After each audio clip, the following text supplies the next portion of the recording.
দিতে চাই আমাদের পরিচয়। আমাদের তো একটা পরিচয় আছে, আমরা হচ্ছি মানুষ, যাকে কোরআনের ভাষায় বলা হয় ইনসান। ইনসান উনসুন আনাসুন নিসিয়ান থেকে এসেছে। নিসিয়ান শব্দটা হচ্ছে ভুলে যাওয়া। ভুলে যাওয়া এটা একটা দুর্বলতা। সৃষ্টির শুরু থেকেই, আদম সৃষ্টির শুরু থেকেই এই দুর্বলতাটা চলে আসে।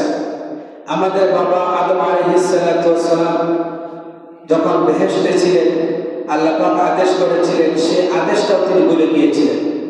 আল্লাহ পাক আদেশ করেন নাই যে ওই গাছের নিকটে যাইও না, এটা তিনি ভুলে গিয়েছিলেন।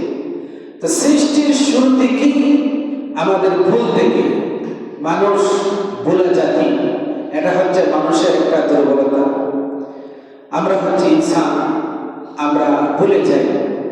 আমাদের আরেকটা পরিচয় হচ্ছে আমরা হচ্ছে আশরাফুল মাখলুকাত, সৃষ্টির শ্রেষ্ঠ জাতি। আশরাফুল মাখলুকাত কেন?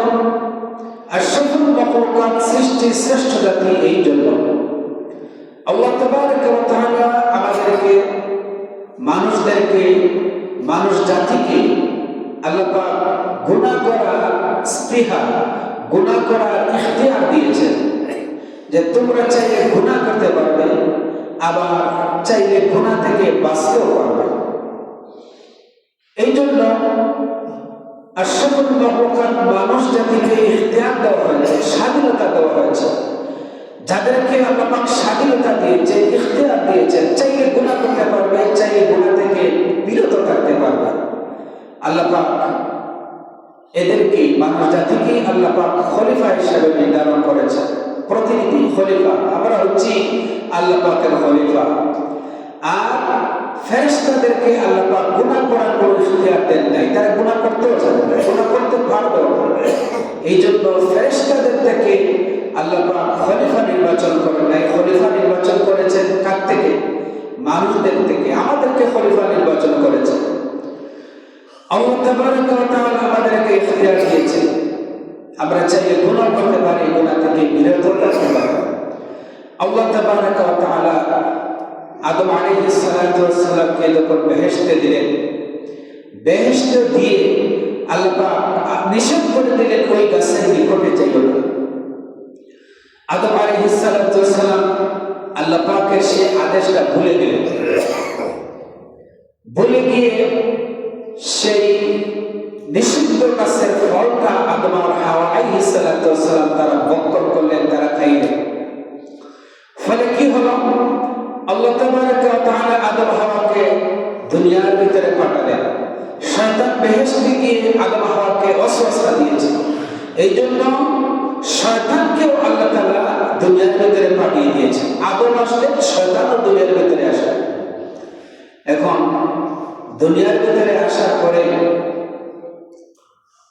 শয়তান সে অনুতপ্ত হয় নাই, ভুল স্বীকার করে নাই। আদম আলাইহিস সালাম দুনিয়ায় এসে তিনি ভুল স্বীকার করলেন, তিনি ক্ষমা প্রার্থনা করলেন আল্লাহর কাছে। বাইরামা আল্লাহ পাক রব্বুল আলামিন আদম আর হাওয়া আলাইহিস সালামকে দুনিয়ার ভিতরে পাঠিয়ে দিলেন, শয়তানকেও দুনিয়ার ভিতরে পাঠালেন। আদম আলাইহিস সালাম নিজের ভুল স্বীকার করলেন। আল্লাহ পাক রব্বুল আলামিন আদম আলাইহিস সালামকে এমন একটা শিক্ষা দিলেন। আল্লাহ পাক রব্বুল আলামিন আদমকে শিক্ষা দিলেন, রব্বানা যালামনা, সবাই বলেন রব্বানা যালামনা আনফুসানা ওয়া ইল্লাম তাগফির লানা ওয়া তারহামনা লানাকুনান্না মিনাল খাসিরিন। আদম আলাইহিস সালাম আল্লাহর কাছে দোয়া করলেন, আল্লাহর শেখানো ভাষায় আদম আলাইহিস সালাম দোয়া করলেন, রব্বুল আলামিন আমি আমার নফসের উপর জুলুম করেছি, আমি অন্যায় করেছি। আল্লাহ তুমি যদি আমাকে ক্ষমা না করো তাহলে আমি ক্ষতিগ্রস্তের ভিতরে হয়ে যাব। বাইরে আমার আল্লাহ পাক রব্বুল আলামিনের দরবারে আদম আলাইহিস সালাম দোয়া করলেন। আদম আলাইহিস সালামের দোয়া আল্লাহ তাআলা কবুল করলেন। আল্লাহ তাআলা যদি চাইতেন তাহলে আদম আলাইহিস সালামকে বিনা তওবায় আল্লাহ তাআলা আদমকে মাফ করতে পারতেন কিনা জোরে বলেন।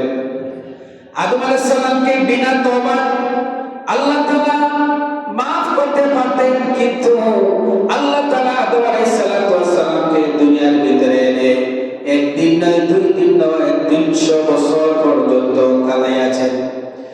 আদম আলাইহিস সালাম দুনিয়া এসে এমন ভাবে কান্না শুরু করেছেন, একদিন নয়, দুই দিন নয়, 300 বছর পর্যন্ত কাঁদতে কাঁদতে তার চক্ষুটা বন্ধ হয়ে গিয়েছিল। চোখ দিয়ে তিনি দেখতেন না, গালের গোশতগুলো পচেছিল। এই 300 বছরের ভিতরে তিনি এত পেরেশান ছিলেন, তিনি ঘুমাইতে পারেন নাই, খাইতে পারেন নাই, শুধু অশান্তি। তিনি আল্লাহর কাছে অনুতপ্ত হলেন। বাইরাবার আল্লাহ পাক রব্বুল আলামিন আদম আলাইহিস সালামকে তিনি তওবা করালেন। তওবা করাইয়া আল্লাহ তাআলা এই কথা বুঝাতে চাইলেন, ও আদম, তোমাকে দিয়ে আমি গুনাহ করেছি, তুমি আমার আদেশ মানতে পারো নাই। দুনিয়ার ভিতরে এসেছো, দুনিয়ার ভিতরে যাওয়ার পরে তোমার আদর সন্তানেরা, তোমার বংশধর, তোমার আদর সন্তানেরা যারাই দুনিয়ার ভিতরে আসবে, তাদেরকে আমি ইখতিয়ার দেব, তাদেরকে আমি স্বাধীনতা দেব। তারা চাইলে গুনাহ করতে পারে, গুনাহ ছাড়াও থাকতে পারবে। যদি তারা কোনো সময় গুনাহ করে ফেলে, তাহলে তোমাকে যেভাবে আমি তওবা শিখিয়েছি, তওবা করার পদ্ধতি শিখিয়েছি, ঠিক কোনরূপভাবে তোমার আওলাদেরা, তোমার সন্তানেরা যদি কোনো সময় গুনাহ করে ফেলে, আর ওইভাবে যদি আমার কাছে যদি চোখের পানি ফেলে যদি দোয়া করে, তাহলে আমি আল্লাহ পাক রব্বুল আলামিন তোমাকে যেভাবে ক্ষমা করেছিলাম, তোমার সন্তানদেরকে আমি এইভাবে